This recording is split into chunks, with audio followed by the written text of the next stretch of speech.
Hey, how's it going?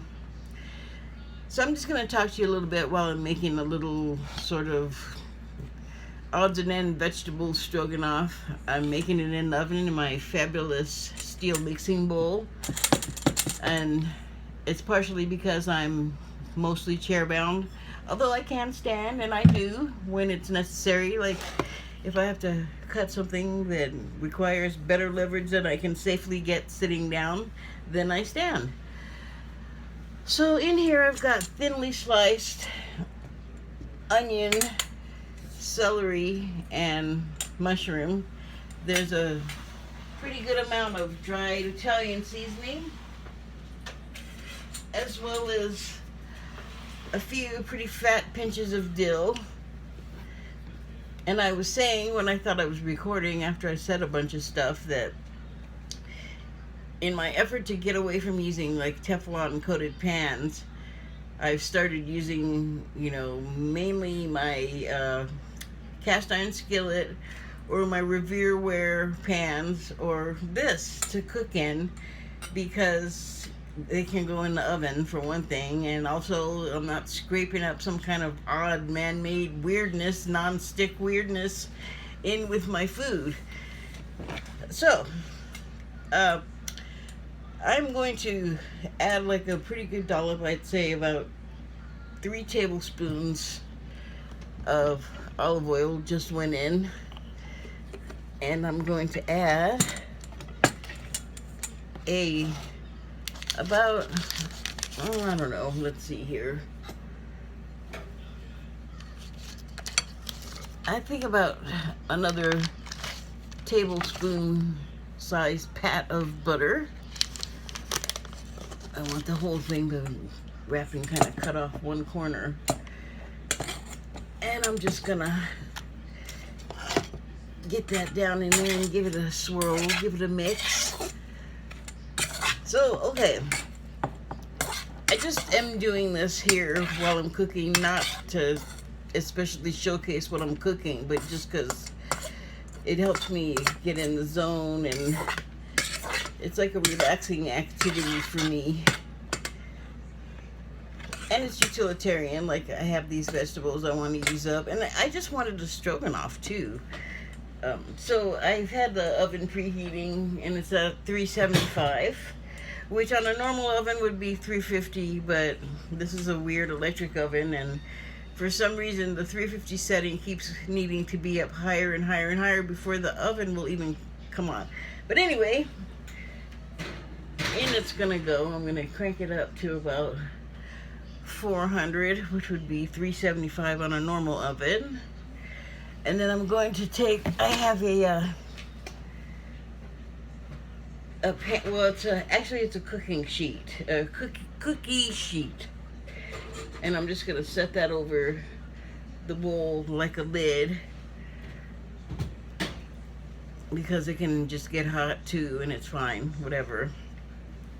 But the point is, there's no aluminum heating up and infusing my food with whatever happens when you do that, but something not good, because often if it's not like aluminum heating up, it's whatever else, steel or whatever, and it has some kind of coating on it, and then I smell that, and that gives me like a weird headache, and that is all not what I wanted to be talking about. Okay, so what I do want to talk about is capitalism, and well, God, it just is, capitalism and how it's made us all dollar zombies. That was basically my thought for just days, because we're so whipped by the programming that capitalism of uber alles, it's ridiculous. It's like we're not even thinking. But that's a digress I don't want to get into just yet.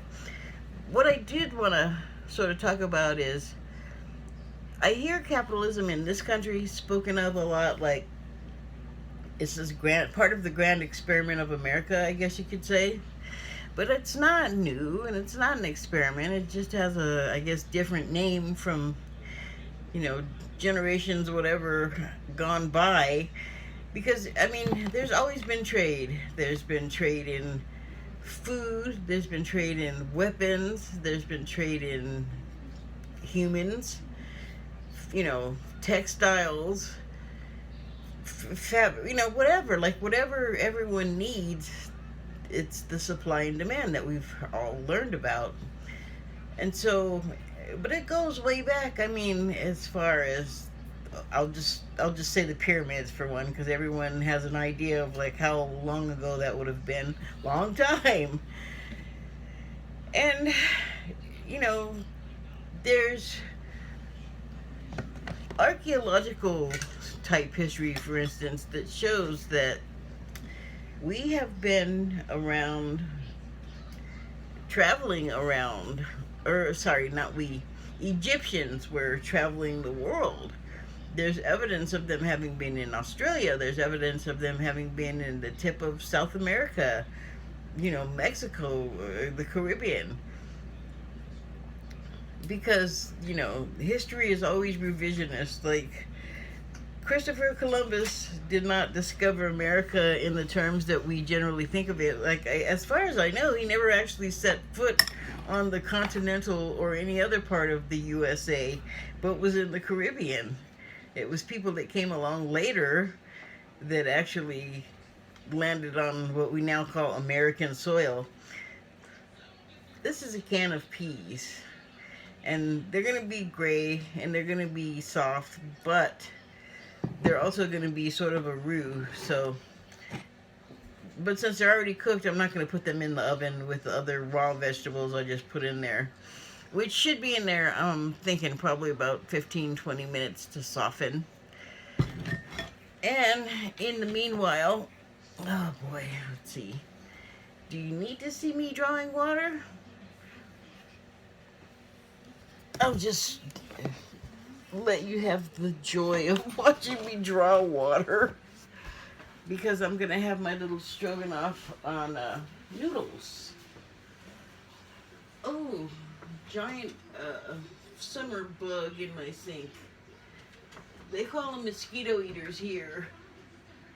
I'm not sure what their actual entomological, I think that's bug, entomological status name is. So I've got some nice filtered water here, because unfortunately, like a lot of people that have homes and they have wells, well, not a lot of people. Where I am, a lot of people are on city water, but there's people that live like in the unincorporated, I guess, areas, or just people that own their own homes and have some land. There's there's a lot of people around here that have well water. Unfortunately, I don't, so I have a real hard time being okay with buying water. I will, but I can just be happy filtering it. I could actually just drink it out of the tap. It's just not very tasty. So, one second. The noodles that I'm going to use. Before all of this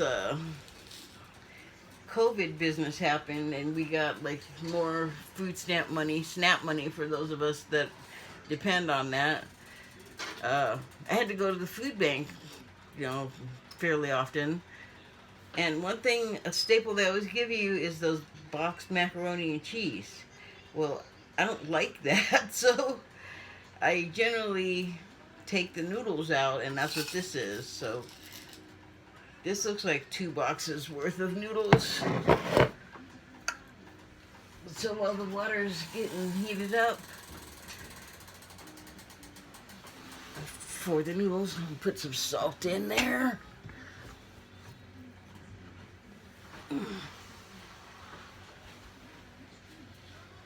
1, 2, 3 fat pinches of kosher salt. That's about 1.5 inches of water in, I don't know, is that like a 8-cup saucepan I got going there? I've learned that you don't need to have like a huge pot like this. Well, I have like a stock pot, spaghetti pot, whatever.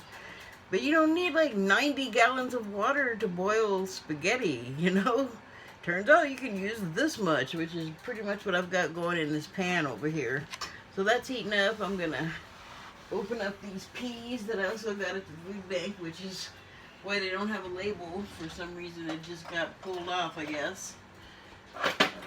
Okay, so, but yeah, capitalism. So, Egyptians going around the world, and, we're finding out things in the latter years that our assumptions were wrong, and that's the case a lot. Like, when will we learn? We keep learning stuff and going, wow, we really thought it was this, but it's not anything like that. It's this other thing over here. I don't know. Maybe we'll get it one day. Like, we don't know. Like, we're just not satisfied with saying we don't know. It's so difficult. Okay, so yeah, they have quite a bit of liquid they came in, which I'm really not going to be wanting. Oh, come on. And so, just from the starting point of Egypt, like of the time that we would know about, like, Cleopatra, and then Mark Antony came, and was he Italian or Greek? I think he was Italian. Because I guess I get confused with Alexander, gets mixed in there somewhere, and I tend to think of him as Greek, but I guess he was Macedonian, which I'm not going to go look, but maybe, like, whatever part of Macedonia is now Greece. I don't know. It's not important, but, the point is through all those different eras, there's been trade. And then we had, like, the Silk Road, which, I mean, Marco Polo got to China. That's quite a ways. Travel, like, just extending itself further and further. It's kind of like a virus. It's over here, it touches people over here, and then they give or infect or trade with people over here, and it becomes viral. Isn't that interesting? And so you have the Silk Road, and then you have, like, the Roman Empire. Like, they were doing trade. Did you see that show that was popular on the History Channel over the past several years called Vikings? They did trade. And they also ended up here in the Americas, like, more closer to actually touching on American shores than Christopher Columbus, like Newfoundland in Canada. Oh man, that's a weird show. It's quite a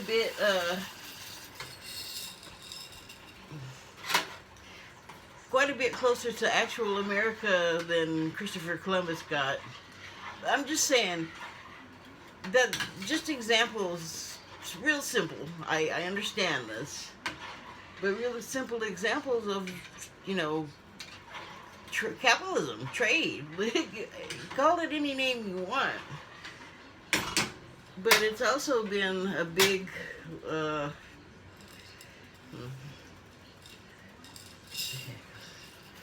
little bit more. It's always been big on the interests, big on and for the interests of our wealthier classes, our people that would dare trade in other people so that they can be served by these other people. And I think the history of slavery, at least in this country and the Great Britain, is fairly well known. I'm horrified every time I hear that basically it's still going on. Like Haiti, for instance, I don't think they're shy about, like, calling it what it is for what it is. Excuse me, I need to get out of frame for just a moment.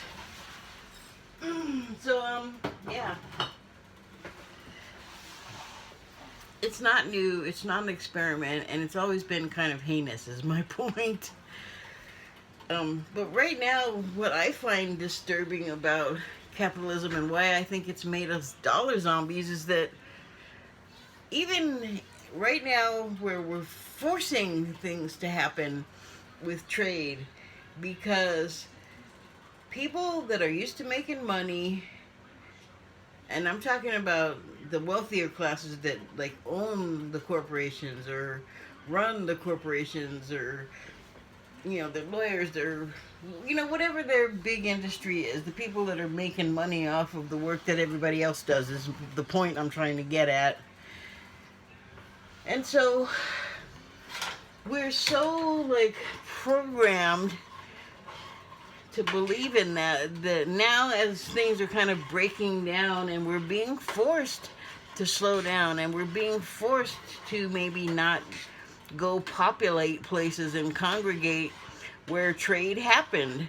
And because there's people that are used to having all this money, and I think they're addicted to the pursuit of it, the making of it, the driving of the people that actually are the blood and bones and the mechanism of the business and of the profits.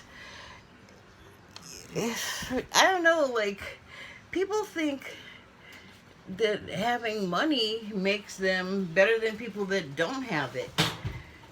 Well, you might have better things, but it doesn't necessarily make you a better person. Like, look at the appalling college scandal. They, like, get their kids in, and then the kids are not even wanting to go. I just need to check those vegetables, see if they don't need maybe a little bit more lubricant, because it looks like they soaked up everything. Let me get a look here. Give my noodles a stir. Yeah, I'd prefer if you didn't stick to the pan. Oh, you're sticking to the pan, though. And so I'm turning it down. We're almost done anyway. But yeah. So yeah, the college scandal. Like, these kids didn't even really want to go. Oh, jeez, I put too much Earl. Shit. Well, not a problem. I'll just take some off of there.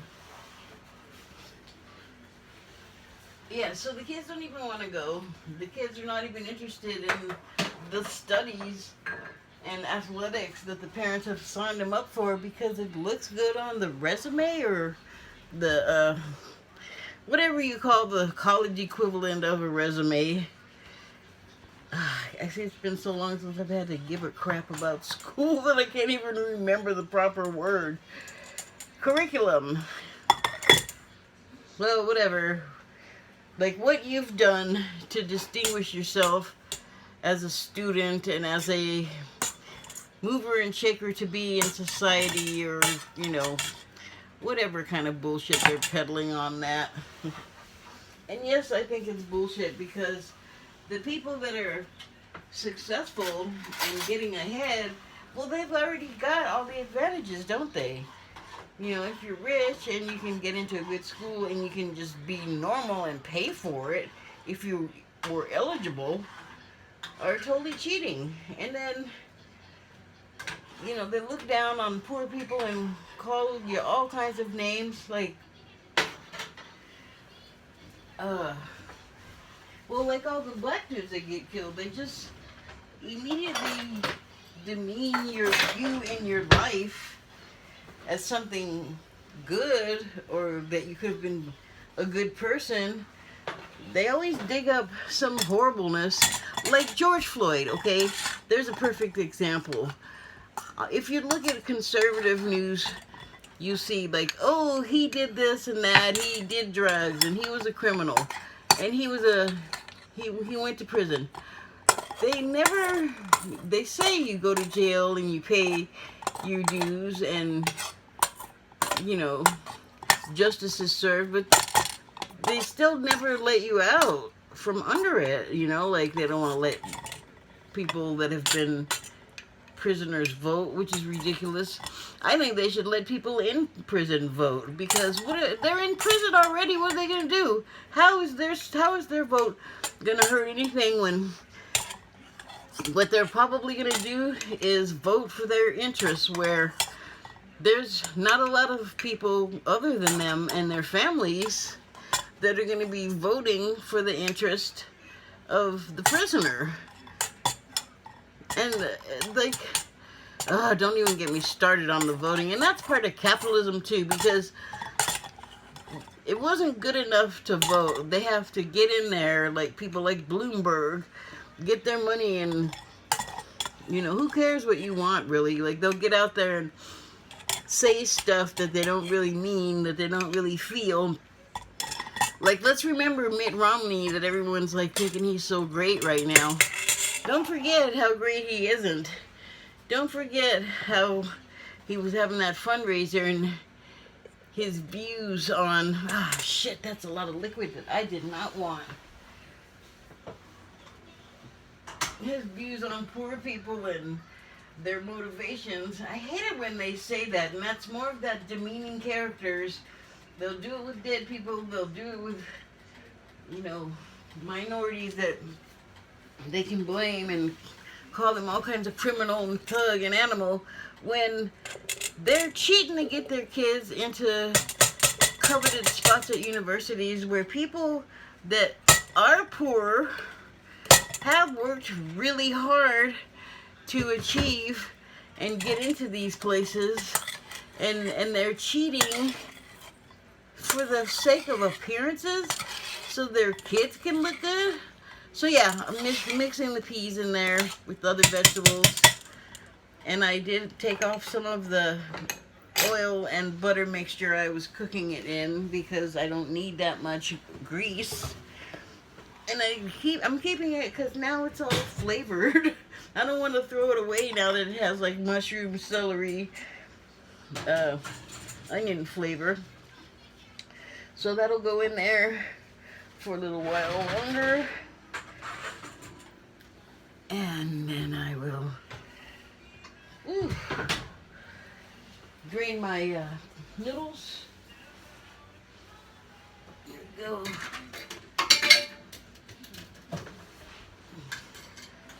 Strainer, you know what they look like.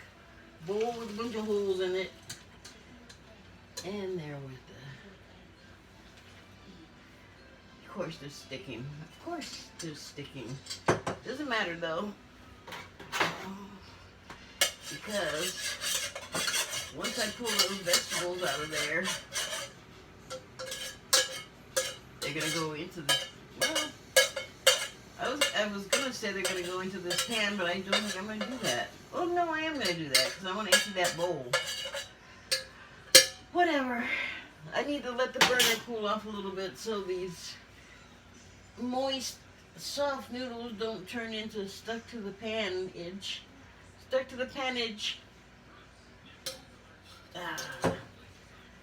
Still got water in there. Excuse me. So yeah.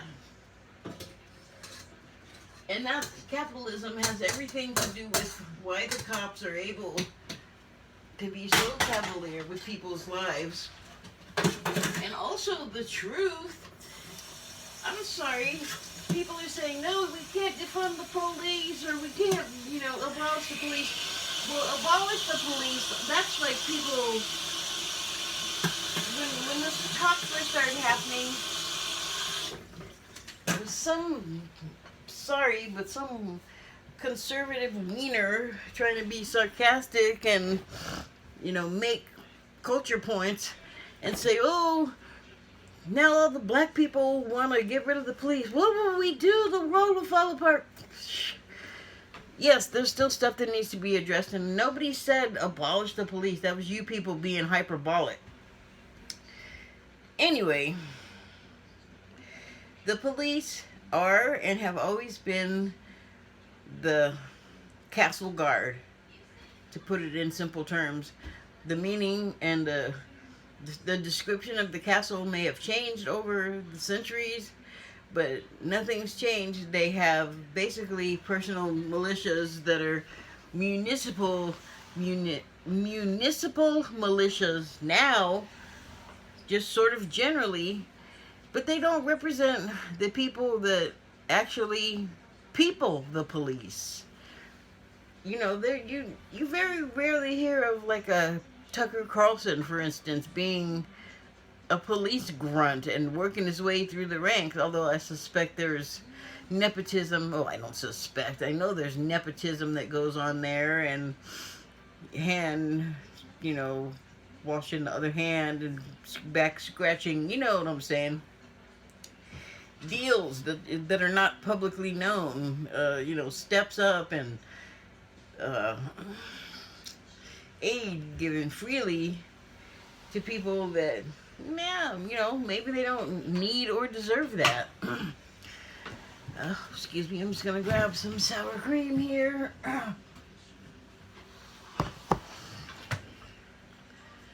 Okay, so yeah, it's not what we've been told, and yet we just believe it, even though, like, right now it's right in front of our face.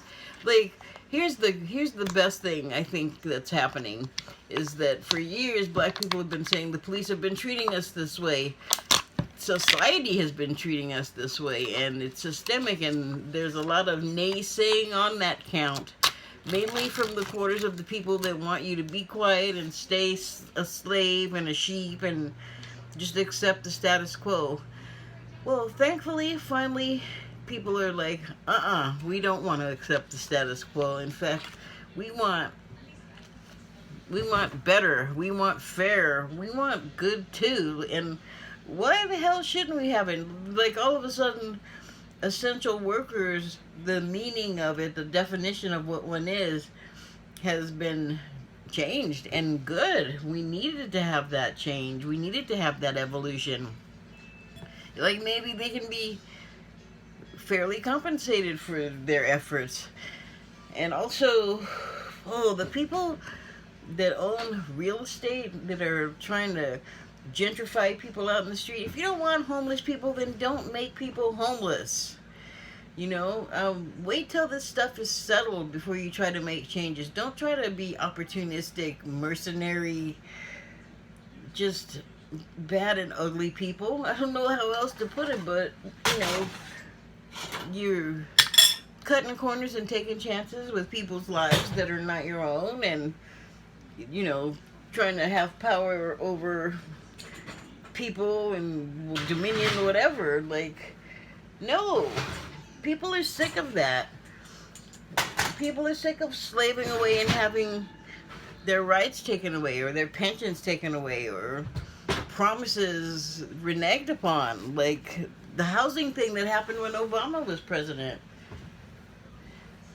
There was so much, like, just nastiness from certain quarters in the financial industry, and just like they were loving the misery that they were causing, and they don't feel bad about it. And you know who was one of those people? I believe was Mr. Steve Mnuchin. I think he was part of that ilk. I'm just saying, I guess, that capitalism isn't new. Everything we've been told is BS, and we have seen that really the world as we knew it may have fallen apart because of this virus, but life and the world still goes on. Like, it's just a reshuffling, it's a reset, it's an evolution, it's a rebirthing, and yes, it's hard, and I don't want to seem like I don't care about the people that have ended up dead from either violence or illness. I'm just saying that it's part of the process, I guess.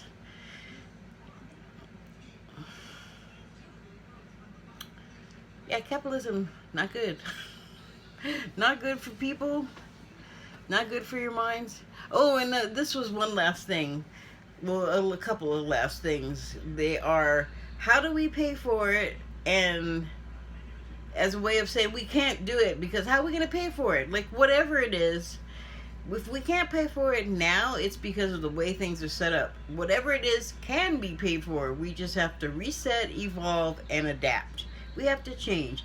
And we have to be able to understand that change needs to happen, or else we're just going to stay in these times of scrimmage with one another. And I think everybody's kind of tired of it. Like, however it's affected everyone, I think everyone's gotten to that level where they're like, I'm done. I had enough. And change is not going to be immediate. As we've seen, it's taken, like, oh my God, I was born in 63 when the civil rights era basically started, and it's been kind of a downhill roll to where we are instead of the opposite, which is what you would think would happen. But capitalism plays a part in that too.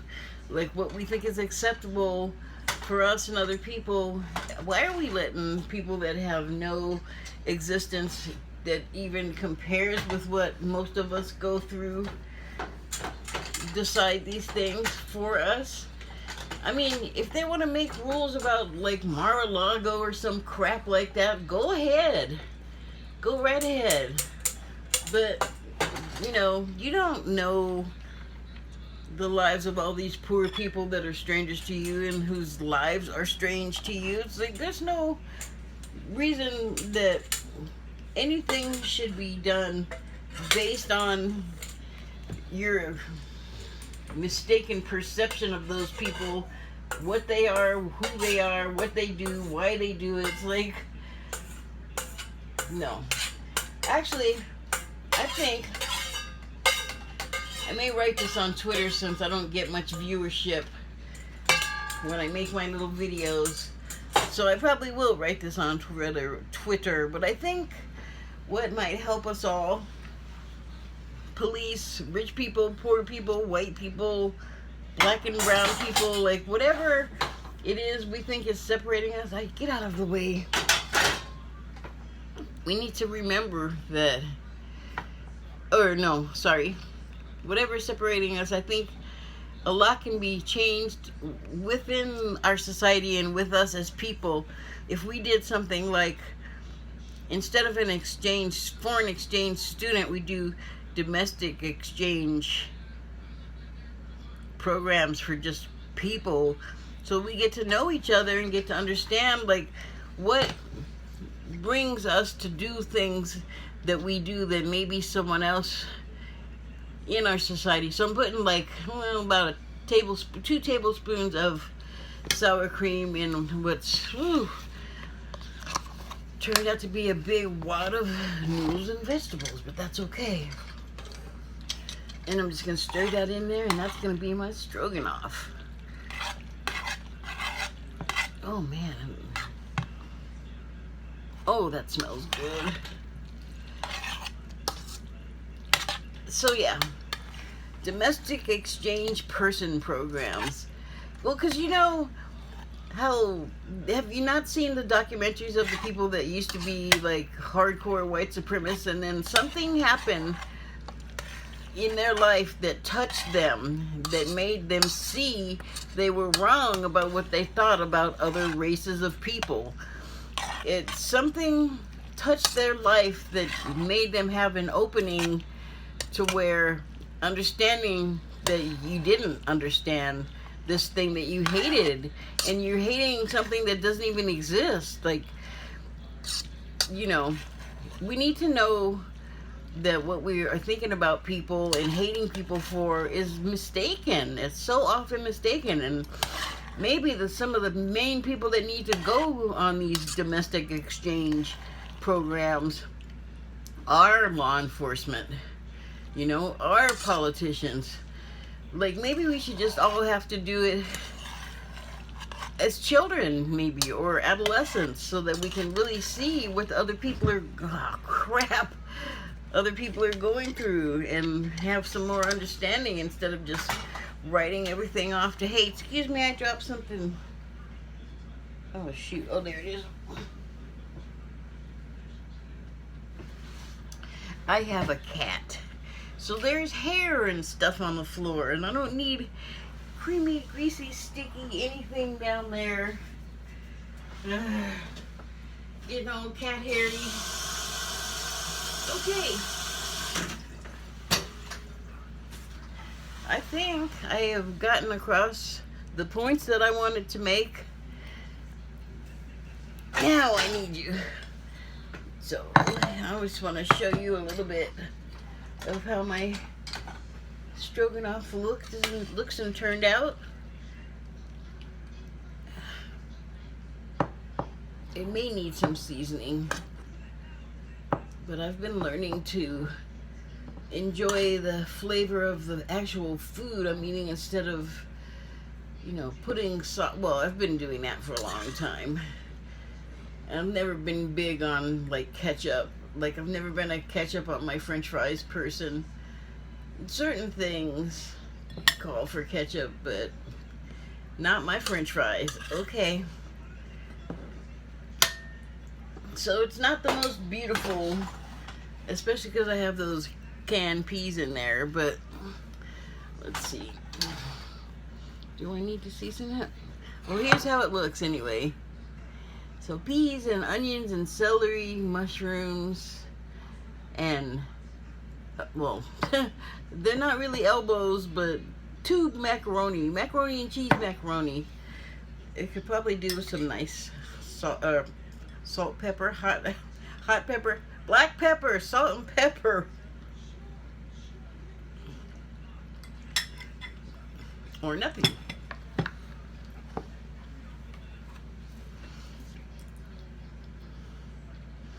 Yeah, maybe next time I do this, because it's good, I'll probably do it again. I'll use frozen peas.